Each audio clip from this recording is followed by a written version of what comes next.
नमस्कार. राजेश रेसिपीजमध्ये आपण हॉटेलमध्ये मिळते तशी किंवा त्याच्यापेक्षाही छान पनीर भुर्जी करणार आहोत. अतिशय छान प्रकारे पनीर शिजायला फार वेळ लागत नाही. त्याचे इन्ग्रेडियंट्स थोडेसे जास्त आहेत, पण टेस्ट मात्र अप्रतिम येते. त्यासाठी लागणारं साहित्य काय काय आहे आणि ती कशी करायची ते मी तुम्हाला आता दाखवतो. चला किचनकडे. पनीर भुर्जी करण्यासाठी 125 ग्रॅम पनीर आहे, एक मोठा कांदा, थोडंसं गाजर, एक लहान टोमॅटो, ही सिमला मिरची आहे, यातली मी अर्धीच घेणार आहे, एक अर्धा ते पाऊण इंच आलं, 6-7 लसूण पाकळ्या आणि एक हिरवी मिरची. आता हे सगळं कांदा पनीरचे बारीक तुकडे नंतर करायचे, पण कांदा आणि बाकीच्या भाज्या मी चिरून घेतो. आणि याशिवाय कोरडे मसाले आहेत, हळद, तिखट, जिरे, कसुरी मेथी आणि बाकीचं लोणी, दही, थोडंसं दूध, मीठ, साखर, हे ॲडिशनल गोष्टी आहेत. हे मुख्य इन्ग्रेडियंट्स आहेत, ते दाखवले. हे आता मी बारीक चिरून घेतो. दाखवलेल्या सर्व भाज्या बारीक चिरून घेतलेल्या आहेत. कांदा पाऊणच घेतलाय, तो खूप मोठा होता, बारीक चिरलेला आहे. गाजर बारीक चिरलेलं आहे. शिमला मिरचीचे साधारण ह्या साईजचे तुकडे केले. लसूण, आलं आणि मिरची बारीक तुकडे करून घेतले. त्याची पेस्ट करायची नाही, नाहीतर मग ते चव फार त्याची एन्हान्स करतं लसूण आल्याची, तशी नको आहे आपल्याला. त्यामुळे फक्त तुकडे घेतलेत. टोमॅटो बारीक चिरून घेतलाय. आणि मग अशी ग्रीन पीस दाखवायचे होते, थोडेसे ग्रीन पीस घेते. थोडी कलरफुल करायची ही भाजी, मस्त होते. आणि हे जे पनीर आहे ते आयत्या वेळी आपण हाताने कुस्करून घालायचे, ते फार बारीक करायचं नाहीये. आता पुढची प्रोसेस आपण सुरू करूया. पनीर भुर्जीसाठी भाज्यांशिवाय लागणारे साहित्य जे आहे ते थोडंसं जास्त आहे, पण त्याशिवाय या पनीर भुर्जीला चव येत नाही. बघा, तेल आहे, लोणी आहे, दही आहे, हळद, जिरे, लाल तिखट, धणेपूड, जिरेपूड, गरम मसाला, मीठ, कसुरी मेथी आणि हे काश्मीरी लाल तिखट. हे एवढे सगळे इन्ग्रेडियंट्स असल्याशिवाय त्या भाजीला चवही येत नाही आणि त्याचा ॲपिअरन्सही चांगला येत नाही. सुरू करूयात आपण. तेल तापलेलं आहे, त्यामध्ये थोडेसे जिरे तडतडवून घ्यायचे.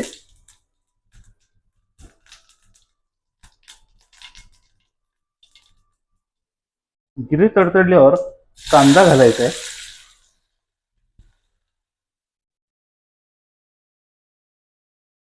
आणि गाजरही घालायचे, म्हणजे त्या तेलावरती चांगलं मऊ होईल.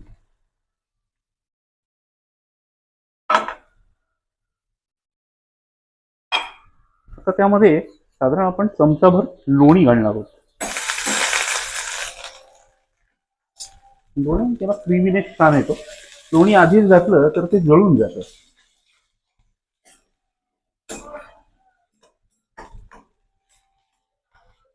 हाय फ्लेमवर करायचं, हे पटकन होतं. कांदा आपल्याला गुलाबी करायचा आहे, काळपट किंवा ब्राऊन करायचा नाहीये. कच्चेपणा घालवायचा आहे आपल्याला. बारीक केलेले मिरचीचे तुकडे, आल्याचे तुकडे आणि लसूण, हे सुद्धा तुकडेच आहेत, ते घालायचे आता या स्टेजला. कांद्याचा कच्चेपणा गेला म्हणजे उग्रपणा कमी होतो. आता ती कांद्याची चव फार ऑड लागते भाजीमध्ये.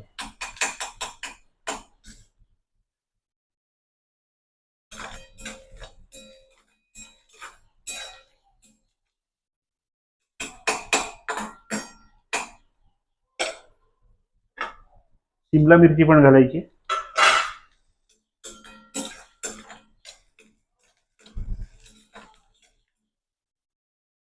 भाजी फार तेलकट करायची नाही आपल्याला, नाही तर ते तवंग येतात तेलाचे किंवा लोणी घातल्यानंतर ते फार बरोबर नाही वाटत.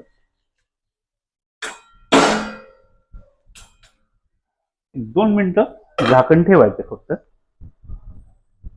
कोरड्या मसाल्यांमध्ये हळद, तिखट, धनेपूड, जिरेपूड, गरम मसाला, काश्मीरी लाल तिखट, हे सगळं घातलेलं आहे.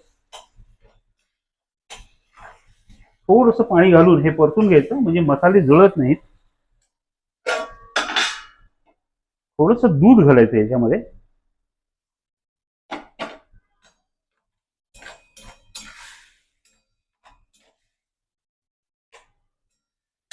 गॅस मोठाच ठेवायचा. मीठ आपण सगळ्यात शेवटी घालणार आहोत.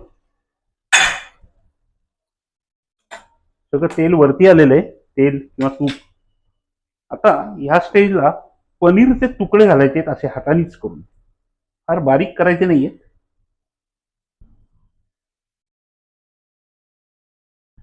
हे साधारण 125 ग्रॅम पनीर आहे, त्यासाठी एवढा मसाला भरपूर होतो.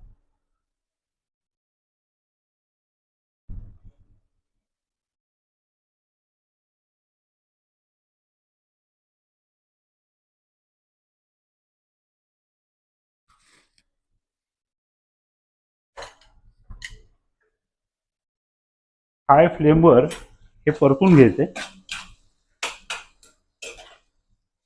मसाला एकदा तयार झाला की भुर्जी व्हायला वेळ लागत नाही, पनीर शिजायलाही तसा फारसा वेळ लागत नाही.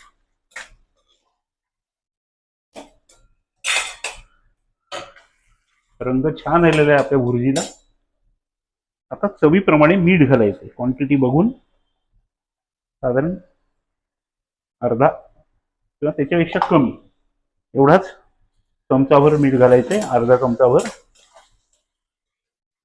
ती थोडीशी मॉइस्ट ठेवायची आपल्याला भुर्जी. रंग बघ कसा छान आलाय. काश्मीरी तिखट घातल्यामुळे ती फार तिखट होत नाही, पण रंगही छान येतो. थोडस दूध घालायचंय. पाणी फार वापरायचं नाहीये.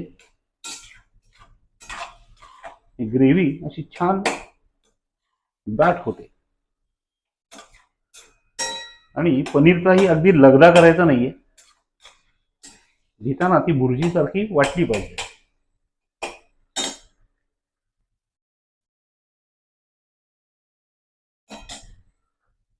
त्याची टेस्ट बघूया. म्हणजे मीठच पर्टिक्युलरली, बाकी सगळं तिखट वगैरे प्रमाणात आहे.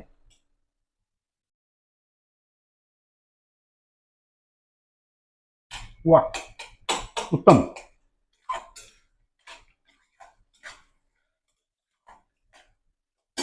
सगळं तयार असेल तर पनीर भुर्जी व्हायला 5 ते 7 मिनिटं भरपूर होतात.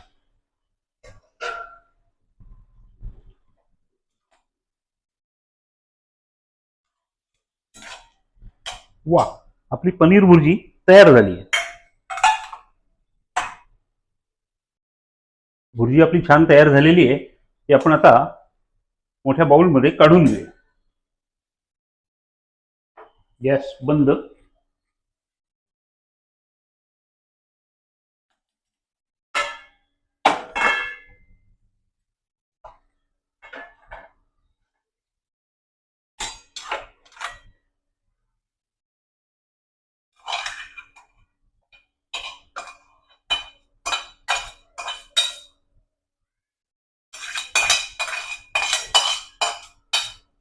क्या बात आहे, मस्त.